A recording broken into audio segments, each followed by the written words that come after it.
Welcome to the Simple Minds podcast, where six mates unpack three topics over a new drink each week. Fuck it, just go with that. We'll fix it if it's... And welcome to episode 15 of the Simple Minds podcast. And my name is Michael Duncan. I'm hosting today's show. And we're going to be doing something not a little bit different today, but the guy that does the drinks and hosts will be speaking a little bit about who they are, because a lot of the time we go straight into topics and discuss our bits and pieces, but don't actually discuss who we are as people day to day. And myself, I run a small digital agency called Meta Creative, who help clients online. So that's my day-to-day business, is helping clients online. So welcome, everybody. How long have you been running that, Mike? How long? The business itself has been going about 12 years, under a couple of different guises. MD Design, which is a terrible name. Originally, very original, Michael Duncan, MD Design. I was thinking Mac Daddy. Or Mad Dog. Daddy, but it was Mad Dog. medical doctor. What do you specialise in? That's a good question. Back in the day, it was graphic design. Yeah. Logos, branding, print work, illustrations, flyers. More the question, what do you enjoy doing then? Why do you do it? What's your purpose? Wide. What's my vision? Why? No, just web-wise. Like, do you enjoy doing websites, or do you... I enjoy the clients. I enjoy working with the clients and helping them. And I obviously enjoy what I do, and I'm a creative soul, always have been, hence going into that profession. But over the last 2 or 3 years, we've developed really into a full digital agency now. What are you doing? I just... Conrad, why do you have your hand up? Because I was told before I speak, I'm going to put my hand up. Yeah, what did you want to say? This is a fantastic system. This is actually quite interesting It's because... not from my website. No, it's not from your website, but Agapantha sent me a message today, right? And can I just say something? Who is Agapantha? Plant? Like if I Shout Wikipedia out Agapantha. to Maddie Agapantha Ponya. One of our good friends who's been a guest on our show in the first couple episodes. But this is actually quite funny that you brought up that, right? And you brought up whatever you brought up. He who has a why to live can bear almost any how. That Yeah. is, I know who that is. That's neat. Yoda. It's you. Yoda? Probably is. I do know that. Who is it? Is it Nietzsche? It is, isn't it? Mike forgot to mention No, I got my philosophy. Yeah, I've passed. I am. Can we get on with the beer? Because I was Sorry, really... Yeah, I'm really thirsty too. So yeah, I'm Michael Duncan from Meta Creative. We help clients online, graphic design back in the day. Now do digital. There we go. That's me in 5 seconds. And we'll go through everybody. I don't know who's on drinks next week, but hopefully they're more prepared than I was. So we'll see how we go. Okay, a bit of a story with the drink we have got today. When I did my degree in graphic design back in the day, typical university student, finished the degree, went travelling, came back and didn't work doing what I studied. I worked in an Irish pub in Perth, which everybody would have heard of, Rosie O'Grady's on James Street. Great And I worked there for 2 years, and that's where I met my wife. I was the Scottish, I'm not Irish by the way, I was the Scottish barman there. Had a little Scottish badge, and my wife was brought in by some Irish friends, and we met there, we crossed paths and ended up dating and all that sort of stuff. And so Killkenny has a bit of a history there, obviously being an Irish pub. Killkenny came in when I was working there actually. I think Guinness was obviously the big drink, but Killkenny was kind of like the light version of Guinness that sort of made the Irish ales more user friendly, and it's just a beautiful light creamy ale. So I'm sure it is. I mean, we'd love to try it. Sorry, you guys are so We're 10 minutes in, Mike. If you want to different format, guys. today... Different format. Clearly weren't a great bartender not being able to talk and serve drinks at the same time. What is that thing in the can that goes, that funny noise? It's a widget. It's a widget, so the fucking widgets do exist. Yeah, Well, that's a whole lot of head that you've just pulled there. I can't help it. There was absolutely no sexual reference in that use of that language. Absolutely And not. I know you're going to have to wait for it to settle now even longer, okay? So Yeah. Episode 16 coming up. But that's what I love about, the visual aspect of Guinness and obviously the tradition of pouring Guinness. It's a professional drink to pour, you've got to make sure you do it right. And if you do it wrong to the wrong person, you're in a whole heap of trouble. Is it true, I found out something earlier, a few months ago, that beer is served warm in the UK area? It can be. A lot of the cask ales, they have the ales where they have the big pumps and stuff like that. I mean, it's fairly cool anyway because they're down in the cellar of somewhere in Yorkshire or wherever, so it's pretty cold already. But definitely compared to the climate over there is definitely. Oh, guys, come on! I'm doing my best. Keep getting asked questions. Fuck, you probably should have poured them before we started. Yeah. Hey, but look how beautiful it is. Look at this. It's a great job. For all those that are listening, it's a great job. To be honest, they're not to look at, they're to drink. So It is Friday afternoon, Mike. TikTok. Getting there. Here, guys, fill in time. Go on then. Eat and drink with your eyes. I'm just going to take one and go for this. The time lapses. Time lapse. So we are drinking Killkenny today, which has a bit of history with my life. So, and it's a beautiful drink. It's very smooth. Was it at your wedding? No, it wasn't. We had a very interesting wedding. We got married down in Trig Beach. Not a big affair. It was like, a very, very casual affair. Joanne was 9 months pregnant. She had a big belly with Emma. Yeah, right. Thank you. Cheers. Cheers. Yeah. Cheers, guys. Cheers. Don't drink it yet, Matt. It's not finished. Settle. Cheers. So we've got a dark horse closet mixologist over here as well. We've got to stop using that term as I well. know, I like it. What I think do you it's want? So, I was going to say, what's I mine? think each week, it seems like we just go through the drink and we're like, oh, well, that's smooth and nice, and there's way more to being able to taste than just doing that. But I think what the tough thing with tasting is having any sort of reference. So when you taste it, even if you don't have a great deal of knowledge, you do remember some beers, right? So instead of just describing what you think you taste, what about you describe what you think it's different to what you already know? Yeah. And you can even start with water, right? So like, is it thicker, thinner than water? What does it smell like compared to water or any other beers? Thicker than water, has no kickback when you swallow, so it's very smooth. That's a You're not allowed to say just You smooth. reckon thicker than water? absolutely. Yeah, Texture's fluffier than water for sure. Yeah. fluffy. It's a good word. I like it. Fluffy, Different yeah. to smooth. That's very It coats the mixologist mouth. Coats the mouth as it goes sort in. of term. There's a bit of bitterness. There's a A slight, rolling bitterness. slight But then a caramel, bit of sort fruity. slight caramel taste. Yeah. I've nearly finished mine. Can I have another? We do have 3 more, so we have enough for a couple of glasses, which is obviously pretty good. That's good.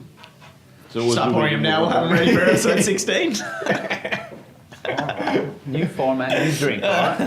Yeah. It's only when he's talking though. If he's not talking, I reckon that's that'll come out straight super fine. quick. Don't talk to me, I'll pour. Shall we get rolling? Yeah, I think so. Who did we nominate for a topic to begin? Conrad. Actually, let's Conrad's quickly up. go around the table. Today we have a full house for Simple Minds, which is great. Trav was missing the last 2 weeks. Don't know. I can't remember. You were missing. Ahoy, hoy, At anyway. least We do. G'day. It was quite enjoyable. So to my left, we have Travis, Ahoy, hoy. Justin Bourne, what's up? Matt Hannum, Hello. Magic. Marco Magic. No, Hello. and Watermelon Pants, Conrad Francis. Today. Friday. It's And this Mike, podcast pants. No float today, so we'll see how you no go. float today. He was good last week on the float. Yeah, I know. I thought I was thinking of get a flicky one just to get you amped. This Oh, is no, the I've got a membership at that place. So. the salt floating. Yes. Yeah. Flotation. The Beyond rest. meditation. Yes. Great place in East Perth. Yes. There's a few. Here's in Perth. I'm sure many other cities in the world Have flotation have float tanks. tanks as well. So I reckon we get started with Conrad. I think we do. Let's roll. Go. So last week when we were we had Travis and Marco were absent and we shut the mics off, and as we do, just get into a bit of open conversation, name names, and just drop some shit. And it's good because I get to vent very few times in my week without personally offending anybody, but within the 4 walls of what we've got here, I feel fairly safe. And one of the biggest things I was talking about last week was how not to take things that happen to you in business personally, particularly when it costs you money. And a few things have happened to me over the last few weeks which could potentially end up costing me a bit of money. and I was dealing with it. I was dealing with the mental space of that, probably from my ego a hell of a lot. So the conversation that we thrashed out post the recording was actually very beneficial to me and got me to a better headspace. It was quite an intense conversation as well. You think so? No, not intense, but it was. Passionate. I think it was passionate, and we dug into what was going on quite well. Yeah, I think we did, and I think I know I left here better, I know I processed issues better, and I'm handling the current situation probably better than what I would have if I hadn't had that conversation. Is there any way we can get a bit of context on the conversation? Sure. Because I feel like I'm missing out. Yeah, you did miss out, but Damn. but that's what FOMO's about, right? If you don't turn up, you miss out, and we all have to process that. But I will bring you back in. Let me begin my processing journey. So, I've had a situation where I found out that an employee of mine was looking elsewhere for work, and in the process of doing that, had suggested that they might be able to bring some of the referral arrangements with them, which the context behind that is that I provide all the leads in my business generally, and I provide all the relationships and referral sources that generally been attached to me for many, many years.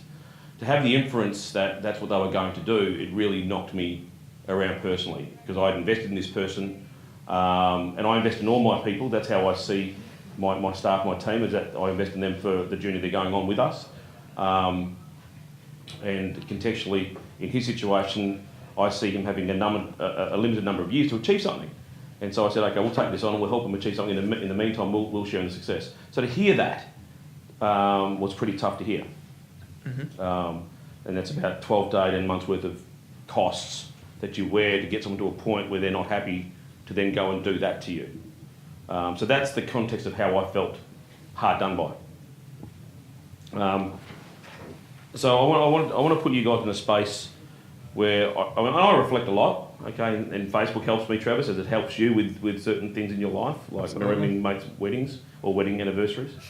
I quote every day, right? You guys know that, and the audience may become aware of that. Do I not destroy my enemies by making them my friends? Was a question I posed a few years ago on Facebook. And the context around it, by battling your enemy, you're hurting yourself and your enemy. By making him your friend, he will no longer be your enemy. Believe me, it is easier. It's easy, but peace will win over war every time. I wrote that 2 years ago. And when I went back and looked at my diary and the situation I was dealing with at the time, I can specifically remember the issue that I was dealing with at the time. Now, contextually, I guess it's very easy for us to have an opinion on other people's lives without the emotional attachment to it. And I appreciate the conversation I've had with you guys. But I really want to know, given what I spoke about last week, what I just quickly briefed you on, Marco and Trav, you know this anyway, how hard is it, and all of you, apart from Marco at the moment, have businesses, but we all still take things personally, right? No matter what you know and how you feel, and no matter what level of spiritual alignment or enlightenment you think you're at, how do you guys remove yourself from situations that are happening to you and don't take things personally? I'll jump in firstly. It was interesting. I was listening to a Gary Vee podcast this morning on my way down to work, and he was basically saying, like, being an entrepreneur or a business owner is like the hardest job out. Not the hardest job out, but it's an incredibly hard job, and people take it for granted. You put your balls on the line every day. You do this sort of stuff, and the point I'm getting at is that, like, you put your heart on your sleeve every single day, and you take those things for granted.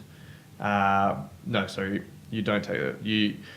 When someone does something like that, it hits you hard because you feel like you give everything to them because they're your employee or they're your client or something like that. And that's I reckon the hardest thing, especially being in a small business when it's like 2 to 10 people, to detach yourself. I think it just comes down to the things that we talk about all the time about gratitude, humility, and being self-aware.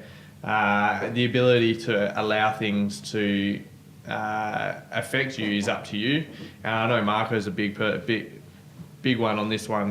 What's the if you can't change the situation, then you got to change the way you view the situation. You feel about it, yep. Yeah, exactly. What's the actual quote? Oh, it's pretty much that. So it's, if you can't change the situation, you can change how you feel about it. It's just about you're always in control. Yeah, and that's probably the point that I'll kind of go back to on that sort of thing. I know you obviously, it's like the grieving process when someone passes away or something happens. Like you have to allow yourself to feel those emotions, because if you completely are shut off from it, then you'll never actually experience life at the end of the day. But if you have to allow yourself to feel those emotions and then understand why it's happening and why you are processing it that way, or how you could actually deal with it better in the future. That would be my sort of take on it. Is the core thing here forgiveness?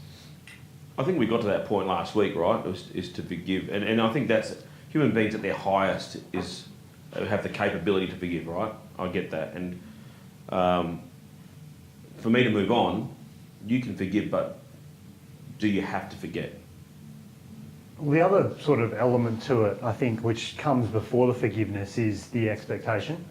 And to have that emotional response that you had, Conrad, to that, that situation, was because you knew what you'd done over and above for a period of, say, 2 years to help that person. And the challenging part is, because you've done that, reasonably or unreasonably, you'd expected some form of response. So loyalty, is that dead? Yeah, no, it's not dead. It's not dead at all. But I guess when I, and this is what we talked about at that time, I've been through many situations like that as well. We all have, right? But I've got to a point where, with a few of them, where I went and stopped, and they're just acting with the information that they have at hand themselves, with their challenges, their situations, and even your insight into that person. And you can probably start to piece together and see why they would do that. Yep. Sometimes it's lack of strength, sometimes it's other external factors. But the thing that hurts is because when you've gone over and above what you think is typical, I think you do expect something back, or expect a certain action back. And when that's broken, I find that moves up the tree, closer and closer to my inner circle. My expectation gets a lot higher, and that's probably normal, right? But then if someone breaches something I consider probably a core value, and they're really in close to me, that's when it will really hit me. But I guess myself personally, I feel like I've gotten better at this with client relationships. I've had multiple significant business partnership breakdowns, which were a problem, and they challenged me for a long time. And I've had to work through those and try and consider it from their point of view and work through these things. And that's not fun, and this is probably not dissimilar to that in a lot of ways, right? Employee or not, that's one type of arrangement, but it's the same type of thing. So I think I've learnt to try and bring that closer to the core. But if someone in my core group of people who I have expectations of breaches me, then I'll be red hot, just like you say. We're talking trust here, right? It's trust. We're talking trust, and trust is one of your core values. You feel like taking that? We actually made it 15 episodes without that happening, so that's actually kind of impressive. But so now it's ruined. We should just put them on, mate. We've had a few technical adjustments, so we've had to record on a couple of phones today. So there goes one ringing. So well done. So it's trust, and it's a pretty big one, right? I mean, or am I just blowing that right? I think it's easy to go down the I'm hurt path, and take it really personally. It's much easier to do that because you can then have the excuse to get angry, to vent, to do all that sort of stuff. Yeah. So what I've found to be really handy with any sort of situation where you feel that you've been hard done by or whatever, be it in the car or wherever. And your energy last week, Mike, wherever you were, on whatever plane you were, Yeah. because you were sitting directly opposite me, I know. calmed the hell out of me. I know you said that during the exchange, which was good. I'm glad. Sorry, what were you saying? Empathy as well is a big thing. To bounce the empathy straight back. Yep. Take it on the chin. Try and deal with it straight away, but then try and put yourself in their position. And Matt, you talked about that during the conversation. You don't know what's happening at home with him, Yeah. what the wife's saying, who's saying, what's going on with the guy in his life just now. So you tell yourself whatever story it is you've got. And you obviously know the guy. Yeah. You've known him for a few years, so you do know him on a personal level. But I think it's really easy to go insular and use it as an excuse to get angry. Play the victim, right? I mean, and Yeah. that's where I Play was. victim, yeah, exactly, yeah. And part of the story is that you're helping someone, I guess, over and above. But actually you're doing that for you as well, and not in a bad way, but you're doing that because that's the type of person you are and you want to be. So then you have to get to a point, because like we're talking about, you're in a position, Conrad, where you're looking to help more and more people. This is going to happen to you more and more often. And it's something that you have to move towards, just understanding or getting an understanding internally in your system that this is just going to happen. People, no matter how much you help them, may not take the help and do what you hope they might do with it. Yeah, I And guess. so Yeah. if you can't keep having this response to it, or you'll have to start to shave down how much it does affect you personally. But it's not. You don't want to change who you are, who you're trying to be, who you're growing to. I guess a radical way of potentially looking at it is you've empowered them to do that to you. Cool. So it's That's where we went. That's where we were going. so it's your fault. Yeah. Right. Yep. Yeah. So the blame lies with you. Yeah, I accept that. And then I think that starts to help you shift. And then maybe another question, do you truly understand why they did it? Like, do you truly understand it? I can only understand it to the points that were raised Yeah. by him. I had a conversation with him now, which in large I probably already knew the answers, to tell you the truth. I mean, from what we discussed last week. But I can only play with what I'm hearing. I mean, I can't be assumptive in anything else. That would open too many other doors. But I'm only as aware as he is I about also what think why. the super interesting thing here is from the conversation that we had last week, is that we talk a lot about these things, right? Gratitude, empathy, Yeah. and doing, but Putting it into it's practice. Putting it into It's action, a totally yeah. different thing. And I think we forget that it's easy to talk about that stuff, but when it happens to you, as much as you journal every day or you meditate Yeah. and you do all this stuff, I dream when of it that. hits you, it hits you. Yeah. And that's the hard part. And I think part of like what you touched on, Trav, sometimes I think you got to create, maybe, which is self-awareness, acknowledge that it's happening, try to Hard. move away, don't react. Yeah. Don't react to the situation, because that's where you could end up doing more damage, and then taking a step back. And particularly when you're managing a team. I've had similar situations, and of late where I had a situation where I felt much the same. Yeah. I wouldn't say it was betrayal, but I felt ganged up on. Yeah. And but once, even in this, we had a meeting. There was a meeting called, and I thought I was getting ganged up on, and I was starting to get worked up, and then I had to bring myself back, and the worked up started to work up everyone else as Yeah. well. But then when I pulled it back and we started to have that conversation, then it started to be, and then I started to understand why they were wanting to, and it was, their intentions were all pure, but the way that they'd gone about it, it felt not. Yeah. And so that was where I guess the empathy and like their intention, there was nothing wrong with their intention, but it could be perceived from my point of view as like betrayal. Yeah. Or, Well, it was or- perceived from your point of it view was as to begin betrayal. with, Yeah, but yeah. from the get was never the case. And So do you think what was it that felt like? Because obviously it wasn't. I think it like, was there the wasn't any approach, feeling. and I think that's what set you off a bit as well, Conrad. Was the approach of how you found out Yeah. about that particularly that situation, which is more of what contributes to the reaction. It's not the action itself. It was like. Not, Yeah, I agree with you. do know what I mean? 100%. Like, what flared you up was how you found out. Yeah, I didn't find out from him. Yeah. Which I And- said to him, it'd be hard to, but the most responsible way is to go to the person that you have the aversion with, talk about it, and agree on a path forward, Yeah. whatever that looks like. Now, it takes some big people to have those conversations, though, It right? does, and I think as well, then once you realise as well, the reason that you're having that conversation as the leader is that it's your fault. Yeah. And then start there, and then almost work back, Yeah. from there of going, oh, okay, so sorry, Trav. And that meeting that we had was, Was it a meeting? Well, Was it just no, it wasn't a an meeting. exorcism? Maybe It's a little bit like that. But it's It's when your head started turning right around it. As entrepreneurs as well, we spend a lot of time in the future to some degree, or business people and stuff like that. And a lot of people spend their time either what they see in front of them, the blinkers, and so they're only seeing in the moment what was going. Well, not even the moment, but the stresses that they got off in their life, and can't see the bigger thing.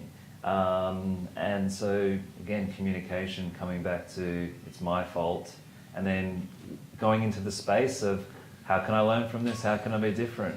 And then I think I said as well, and then it ties back to expectation. Yeah. It ties all the way back to expectation. When your expectation is misaligned with what's going on, and then Tony Robbins touches on, I love that quote you tagged me, by the way. Yeah, Justin. first identify your flavour of suffering. So you're getting frustrated and angry. Yeah. That's your flavour of suffering. Bring it back. It was because your expectations are not being met. And then Tony Robbins suggests trading your expectation for appreciation.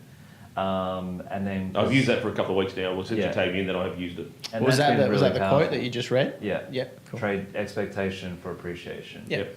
And that's taking you to a higher state. Yeah. Trav, I guess we're trying to run this up, but you go for your piece and I'll wrap it up. I was just going to ask you a question. You can feel free to shut me down, but are you...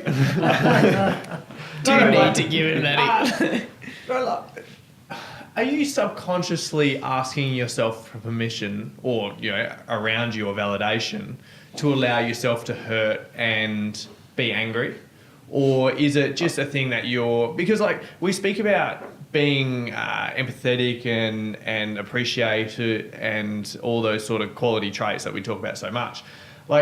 Do you ever wonder to yourself, shit, am I actually not feeling enough of those emotions that I should be because I'm actually trying to be grateful for everything and that sort of stuff? I know I had this situation probably in December, so that's why I kind of ask you. Is that something that you've ever delved into or thought about? I hear what you're saying, and I'm always of the opinion, you and I have had this conversation, life teaches you lessons, right? Absolutely. In the context of whatever form, whether it be work, sport, whatever, family, right? There's certain boundaries that life teaches you lessons in. And I think this is another one of these things. It's another one of these graduated lessons, right? You can learn it when you're 2 by sharing something or spending something or the value of $1. And I'm learning at 46 of that it's $100,000. But the lesson's the same. But it makes you think differently because the dollar amount is making you think differently. That's not the only lesson. That's one way of looking at it. Well, it's still backwards. trust. It's still trust. It's still taking yourself away from experience. It's all the same basic lessons. Yeah. But what I'm hanging on to, where the pain came for me, was I invested $100,000 or more in this person. That's where it came to me. But so my question goes to is that so much stuff happens throughout the day, and there's so many things that we could react to emotively. Are you just deciding on one thing to react to in a grander scale, or is this something is it your ego getting in the way about the monetary sort of thing? That's exactly what So it is. So because at the end of the day, shit happens every single day. You walk in and something happens, you stub your toe. There's all these little things, or they could be perceived as little or big. What is in the thought process that allows you to get pissed off at one thing and not another? Well, when I understood what it was for me, and it became ego, and how we peeled it back was my ego feeling like it wasn't being served, then that's what I started to address. I think it's how quickly you can assess, self-awareness wise, the perceived situation. If you stub your toe, if you've done that before, it's not a big deal. It's not broken. You move on quick, whatever. Or if I don't know now, and maybe it's a trained situation, like dealing with clients. To begin with, when a situation happened, you'd sit with it. But now I've maybe this where you were touching on, you learn the lesson, and now when something happens, I don't react. I can quickly step out. Yeah. Because I've experienced it quite a few times now, and maybe it's just how quickly you can identify. Oh, it's just Ray Dalio talks about. It's just another one of those. Yeah. Because you've got a reference point. You've got a reference point, right? Right? Yeah. You invested 2 years and a lot of money in this. you hadn't walked in that day thinking that's something that might happen to me today. No. You'd walked in thinking, oh no, that's secure. Yeah. I've That's like the way, I've yeah. gone over and above. That. But I think the other thing I wanted to just quickly raise there is like the real fundamental beyond this is like, what's your next action? Because what a lot of people will do is get frustrated, angry, and then retaliate and go about things the wrong way, right? Yeah. And that's something I think that some experience helps, over time to try and improve that, because I've now got a habit that if something like that hits me hard, I make sure I get away from where I am quickly, make sure if it's an email, I don't respond quickly, make sure I don't sort of do anything in that moment that I might regret later, so I can come back and address that the way I wanted to address it, not in the moment of some heightened frustration or anger. And I think that's a real key point as well. And I've used the time to do exactly that, right? So he was away, then I was away, and I used the time away to then formulate a proactive response. And I've empowered him to come to a conclusion or solution with me. Yeah. That's where I'm at with it. So it'll be a situation of me understanding him and his reasoning why, him understanding me and my reasoning why, and agreeing whether we have got a path to move forward on or we don't. Yeah. That's where we're at. And because I think as well, coming back to like where Trav was going as well, like on an entrepreneur or a business sense. But this is the Like, life thing, right? this is life. This It is can a happen life with your thing. partner, it can happen with It your can family, happen- your friends. But a lot of these situations sometimes can be the first time you've approached it. Yeah. And so like you're not, unless you've been or done it. Like if the first time you stub your toe, you might think it's the end of the world. But But this is you not a know, stubbing it your is. toe, right? No, It's the it same feeling. It Like I hurts. said. So you have a breach of trust when you're 2 years of age, Yes. right? You have a breach of trust when you're 10 years of age, and you have a breach of... The evolution of the breach of trust changes, although the essence of the feeling is the same. And then I you've guess got- that comes back to the tools that you can utilise to quickly get yourself out. Yeah, of it. and the conversation I had last week was one of my tools, and what I keep telling you guys is that I value the collective group I've got here, because I don't know who else I could vent to that are going to speak to me the way you guys did, to get me back to where I needed to get to resolve the situation as well as I have to date.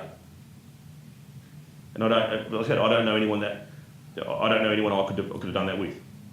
That's good.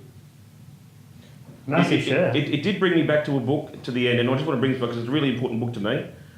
It's called The Four Agreements, and when I left here, I went back to this. It's written by Don Miguel Ruiz, who's an ancient Mayan scholar, and this has been in my life for a good 8-9 years. Be impeccable with your word.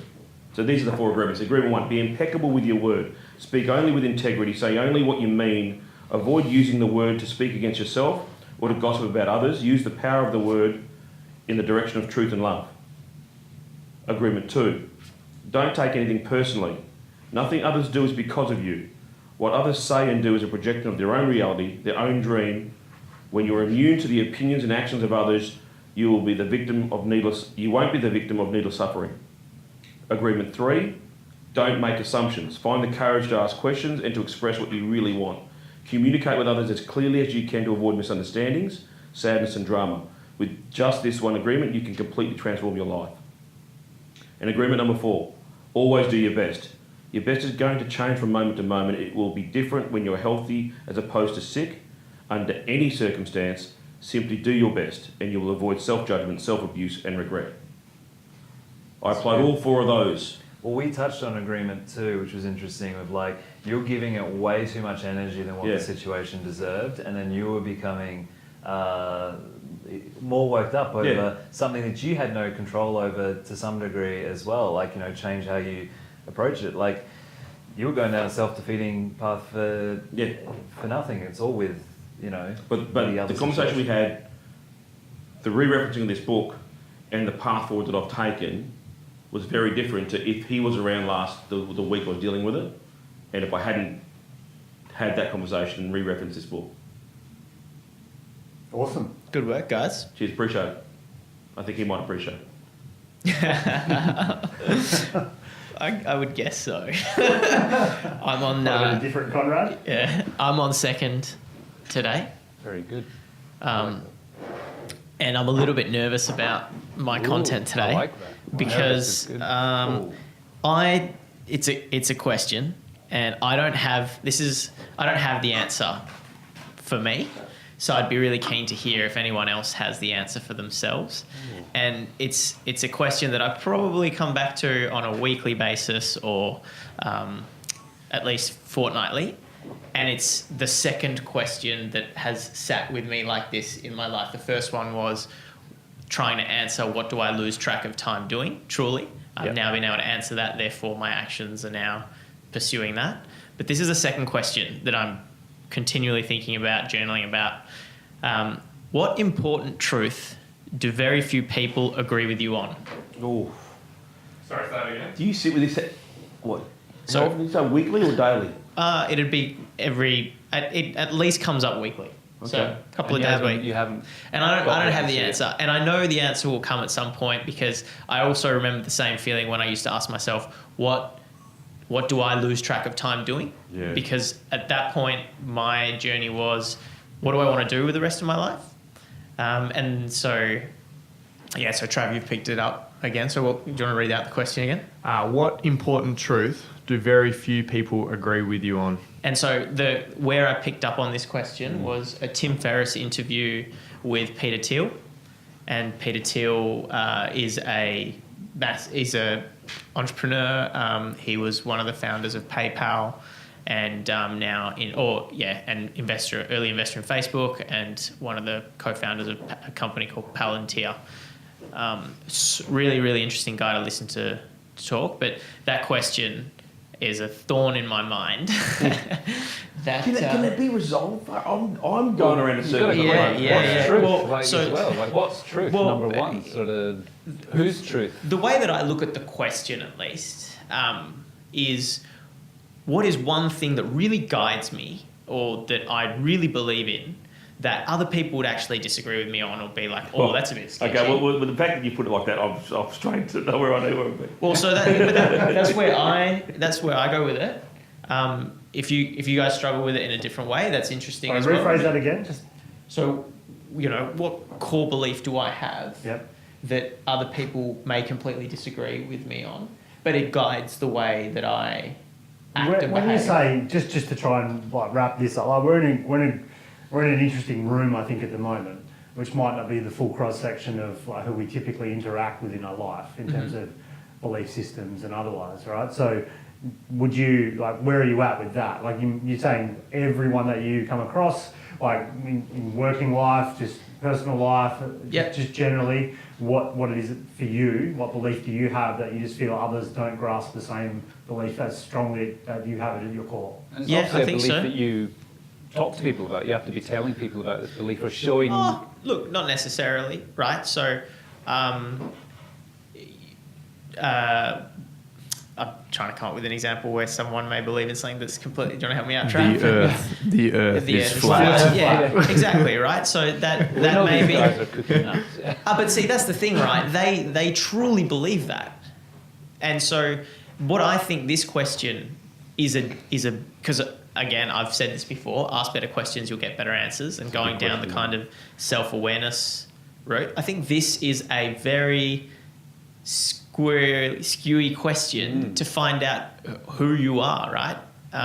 Because who's to say, as you said, the flat earth guys are obviously nuts, but They might be right, man. I've might never be seen right, a flat Earth. That's the thing. I haven't proved it. But just having the open mind to be like, I physically curvature of the earth. You found your stuff. There you go. So we have Matt's answer. He's now also off Simple Minds. Has humans actually landed on the moon? Oh, jeez. Oh, don't. Well, they would know. They would have been able to see it. Is Hitler alive? No, I don't want this to degenerate into conspiracy theories, right? going to what you were saying, I think really you view it at where you are in your life, and that's how you answer it. So Sure. if you're going through something, obviously your value system is heightened in that direction at that point in time. So I think if you ask 20 people around you, you'd get a different thing into 2 years in your time. So It's a tricky one to answer. But I think that holds true for every single discussion we have. So it's a cop out to say that we can't answer this particular question. Let's hear Conrad's, because he seems pretty certain. I'm keen to hear Conrad's. As Conrad is And if always not, certain. I've got some context on what Peter Thiel asks that question around. But let's hear. So Conrad. what we believe that others don't believe in. That's the simple. Or the quote is very few people Yeah. believe with you on. Well, I believe I'm Batman. No, You actually do. I actually believe that. Though. Did you say a black man? I'm gonna go racism. Very simple. no. I mean, as you five lovely gentlemen in this room know, I do believe in a God, right? I mean, that's my predicated belief, and what God is to me might be debated, but I do believe in a God. I think I have more than a few people that might believe that with me, but I think amongst my friends, I'm probably one of the odd ones out. You'd potentially be the only one within this group. Yeah, I'd say so. Yeah. Christian religious following, we're talking obviously. Yeah, I mean, like I said, God to me isn't what the Christian faith tells me, right? But I do believe in a higher power of some sort. Yeah.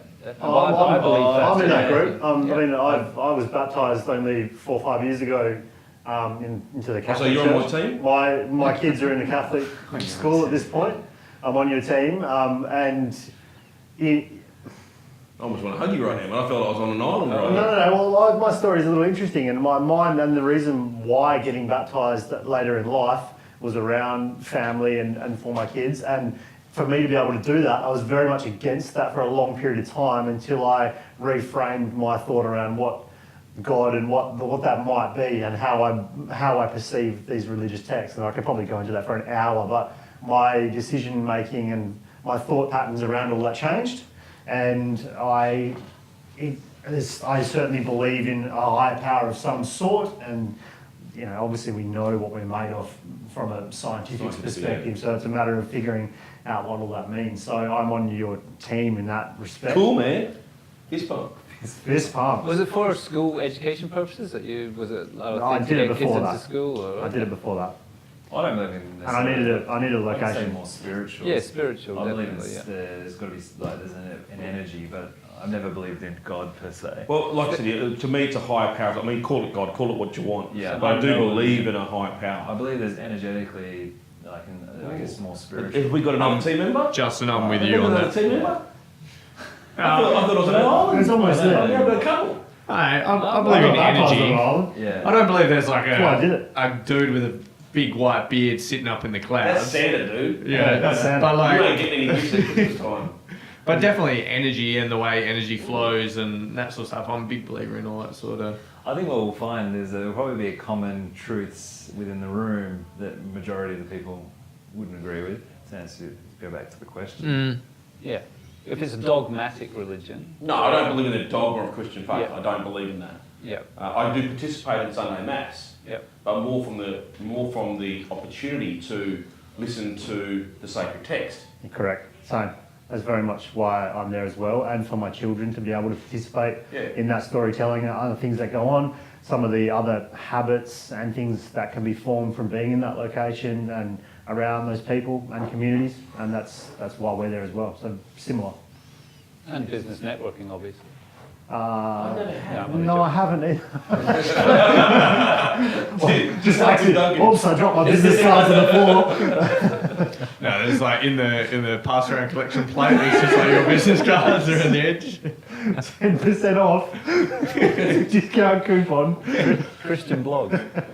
So it sounds like it's a bit of a question that I'm not the only one that would struggle with that one, I guess. It's a pickle.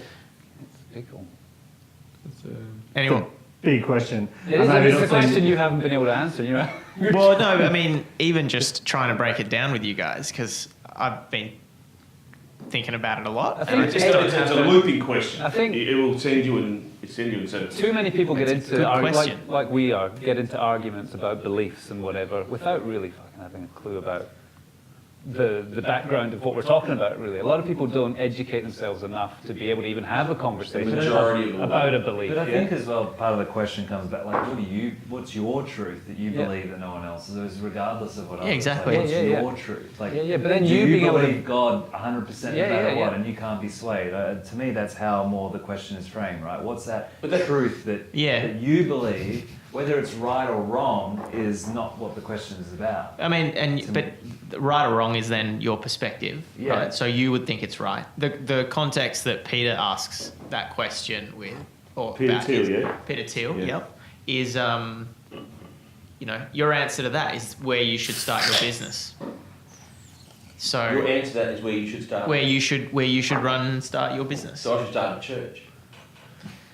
Well, not necessarily. I mean, you have You've been running a potentially cult for a while. you have potentially a unique, not unique in that no one else does it, but a smaller population of the financial advisory in the way that you actually deal with your clients and gain clients and then make decisions with them, right? So you may be living it. It's just you haven't defined it. Yeah, no, that's impressive. Yeah, I didn't even think about that.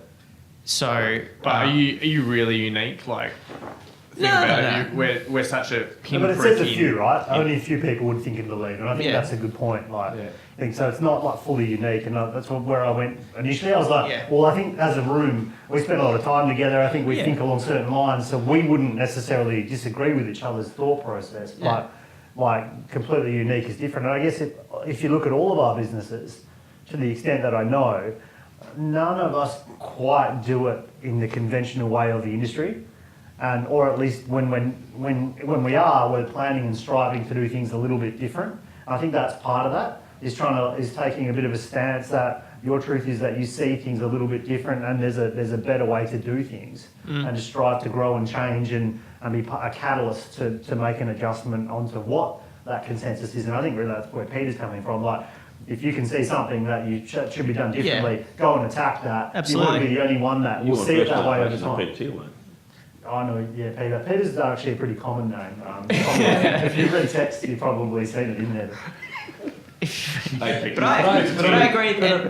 Sorry, you go. I just it's not about, are you unique? How few is few? It's a different way of trying to define yourself or have an understanding of what drives you, and how you make decisions or what influences your behaviour. So It's all that's about information, right? As well, it's all based on what information you have at your fingertips at the Is this not time. about information though? It is. I reckon the power in this is the quality of the question. Yep. That's right. But your answer is going to be based off your information. Like if we're talking about us.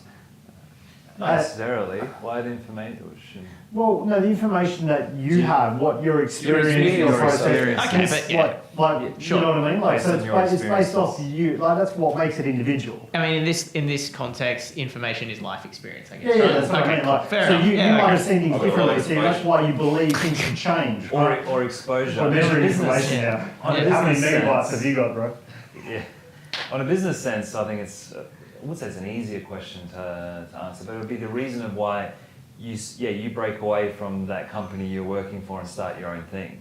Because you obviously believe in a truth that they don't believe in, or you see something, right? Yeah. Or you do it better. Yeah. Yeah. You believe you can do it better. Well, that's a truth. Yeah, that's a truth. That's a truth. So It's your perspective on what good and bad and better is. on a life element. Yeah. Yeah, it'd be a tricky It's one. it's got me. It's going to cook you though. I mean, because I don't think it's answerable. I agree. I think it's so It's a applicable. wormhole, man. It's so applicable to where you are at That moment. very moment. At that Like, moment. That's what I'm saying, what are you grateful for? that's Yeah. just, Same thing, right? fair enough. like You might, I get where you're coming from. That it's a major life decision that you're looking to almost tip across, or But get it's across almost as the good line. as what is the meaning of life type question. yeah. That's what it's almost as good at. But I think it's a better question. It does adjust. It has to adjust. Sure. I just don't think that that's the reason why you wouldn't try and answer it.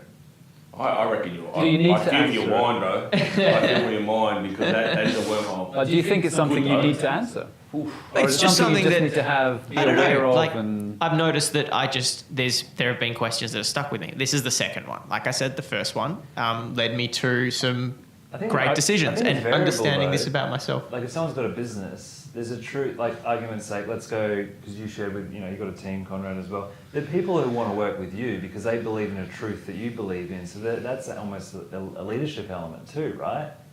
Yeah. So there's something there, that there's a truth and stuff that you believe in that then people are going to get behind. So there's a truth there. Defining what that is. But that's momentary, right? That's what I'm And saying. That's what I'm going to. I think it can shift. Yeah, I I'm don't. with Trav as well. I think it grows. And don't Absolutely, it's a shapeshifter. Yep, it will change. And don't underestimate the power of belief, because that's that, a whole that can cause. But I think as long as you can answer that question at where you are at that time. That's what you're responsible for. Exactly. But I think the question is coming back to that question. Yeah.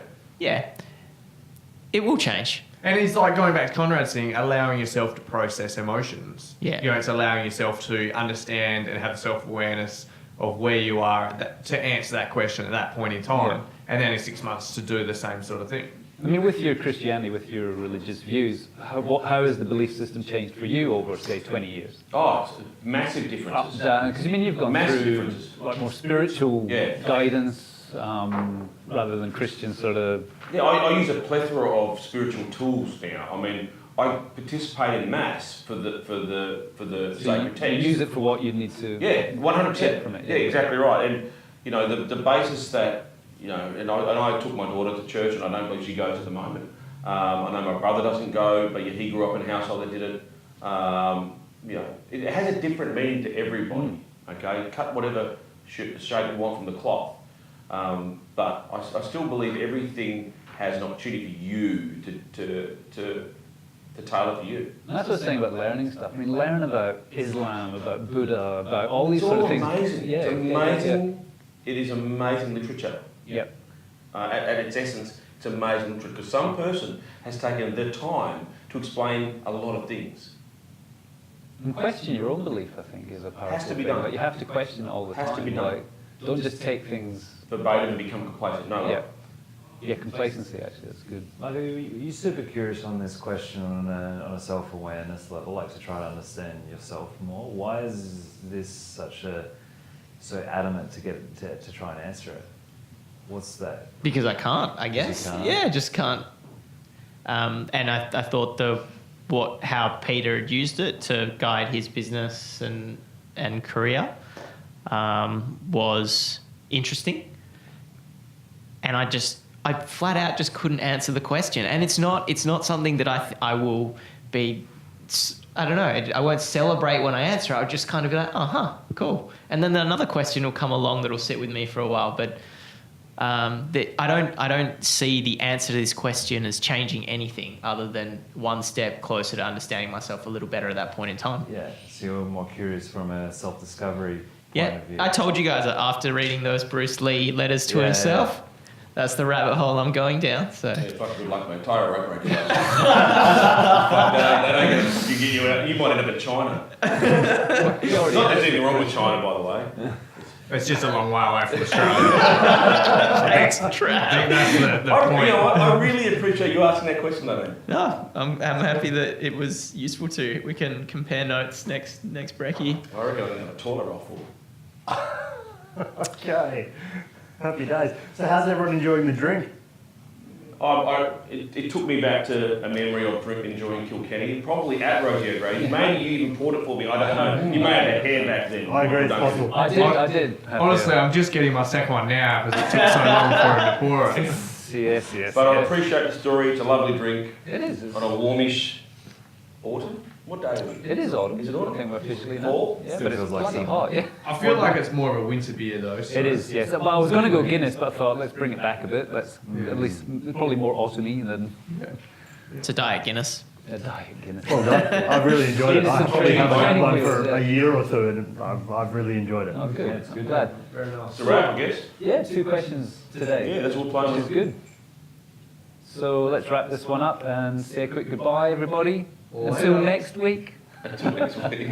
I don't know. Later. I don't know if Dad got a shout out today. Hey, Oh, Jose. It's been a while. Much love. He's That's what they like. super Killkenny. stoked.